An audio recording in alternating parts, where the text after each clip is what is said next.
नमस्कार दोस्तों। देश की यूनिवर्सिटीज़ को रेगुलेट करने वाली संस्था जिसे हम यूजीसी कहते हैं, वो आज खुद विवादों में घिर गई है।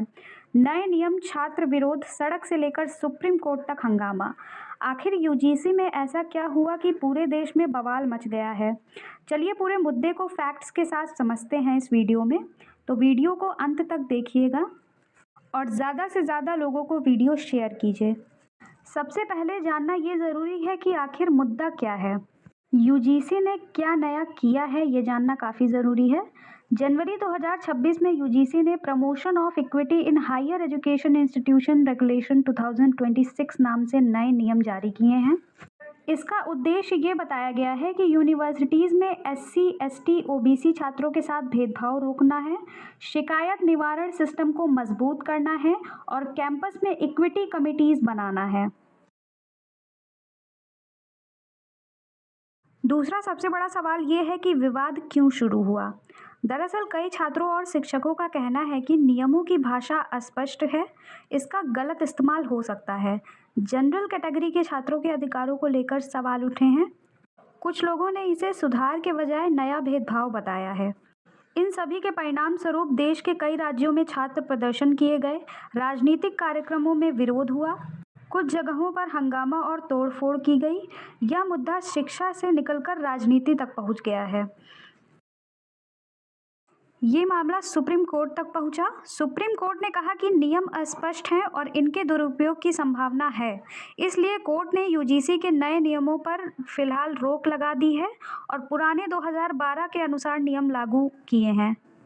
सवाल ये है कि अब आगे क्या होगा। तो यूजीसी को नियमों में स्पष्टता लानी होगी, सभी वर्गों के छात्रों की चिंताओं को सुनना होगा और फैसला ये तय करेगा कि यह सुधार था या जल्दीबाजी में लिया गया कोई कदम था। अब बात करते हैं यूजीसी के नए 2026 के नियम के बारे में। ये नियम 13 जनवरी 2026 को लागू किए गए थे और 2012 के नियमों की जगह ले रहे थे। इन्हें सुप्रीम कोर्ट ने अस्थायी रूप से रोक दिया है और फिलहाल 2012 के नियम आज भी लागू हैं। इसका मुख्य उद्देश्य निम्न प्रकार हैं। पहला तो ये है कि उच्च शिक्षा संस्थानों यानी कि यूनिवर्सिटी या फिर कॉलेज में जातिगत, धार्मिक, लिंग, विकलांगता आधारित भेदभाव को रोकना। दूसरा है शैक्षणिक संस्थानों में समान अवसर सुनिश्चित करना। तीसरा है शिकायतों को जल्दी सुलझाना और समावेशन बढ़ाना। अगर हम मुख्य प्रावधान की बात करें यानी कि इसमें जो इम्पोर्टेंट रूल्स हैं, तो उसमें पहला है इक्वल अपॉर्चुनिटी सेंटर्स, यानी कि हर एचईआई में इक्वल अपॉर्चुनिटी सेंटर बनाना अनिवार्य है। या केंद्र भेदभाव की शिकायतें लेगा और समाधान देगा। दूसरा है इक्विटी कमिटी। ये समिति संस्थान के प्रमुख के नेतृत्व में बनेगी, जिसमें एससी, एसटी, ओबीसी, महिलाएं और पीडब्ल्यूबीडी सदस्यों की भागीदारी होगी। ये शिकायतों की जांच, निर्णय और रिपोर्टिंग का काम करेगी। तीसरा है equity squads and helpline. Campus में इक्विटी स्क्वाड्स के जरिए निगरानी होगी और 24/7 हेल्पलाइन भी रखनी होगी ताकि तत्काल शिकायतें सुनी जा सकें। चौथा है तत्काल कार्रवाई और समय सीमा। शिकायत को स्वीकार करने या फिर निस्तारित करने के लिए निर्धारित समय सीमा तय थी, जैसे कि 24 आवर्स में स्वीकार, 15 दिनों में हल, यानी कि 24 घंटे में शिकायत स्वीकार की जाएगी और 15 दिनों में उसे हल किया जाएगा। इसके अन्य प्रावधान हैं संस्थाओं के प्रमुखों को जिम्मेदार ठहराना, शिक्षा संस्थान नियमों का पालन न करने पर पैदागत दंड या अनुदान रोका जा सकता है।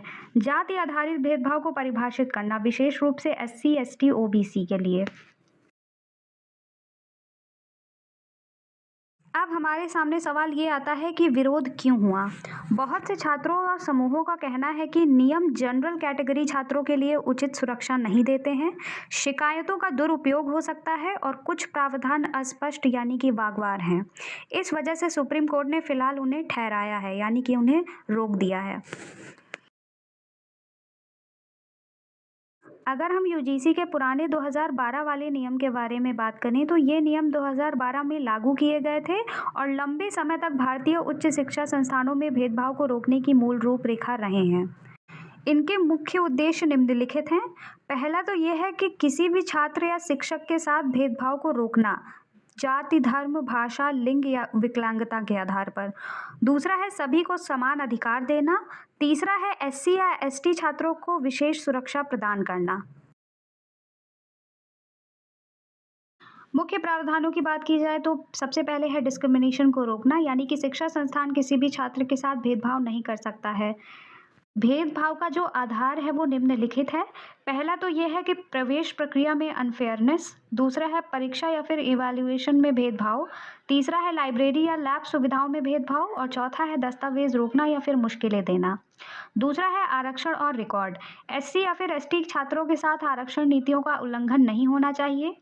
तीसरा है इक्विटी अपॉर्चुनिटी सेल, यानी कि जिसे हम ईओसी भी कहते हैं। 2012 में भी संस्थानों को इक्वल अपॉर्चुनिटी सेल्स बनाना था ताकि भेदभाव की शिकायतों को सुना जा सके।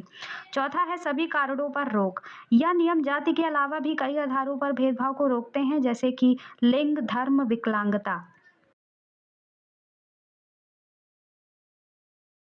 कुल मिलाकर इस मुद्दे का सार ये है कि 2012 के नियम भेदभाव रोकने की मूल रूपरेखा थे, जिसमें इक्वल अपॉर्चुनिटी सेल्स थी। 2026 के नियम उससे आगे बढ़कर और अधिक संरचनात्मक बदलाव लाने की कोशिश कर रहे हैं, जैसे कि आयोग स्तर पर निगरानी करना, समितियां बनाना, हेल्पलाइन बनाना, निगरानी दस्तावेज आदि। लेकिन 2026 के नियमों की अस्पष्टता और जनरल कैटेगरी को छोड़ने जैसे कारणों से विवाद और विरोध हो गया है और फिलहाल सुप्रीम कोर्ट ने इसे रोक दिया है। आपकी राय क्या है इस मुद्दे को लेकर? कमेंट सेक्शन में ज़रूर बताइएगा। मिलते हैं नेक्स्ट वीडियो में, तब तक के लिए जय हिंद।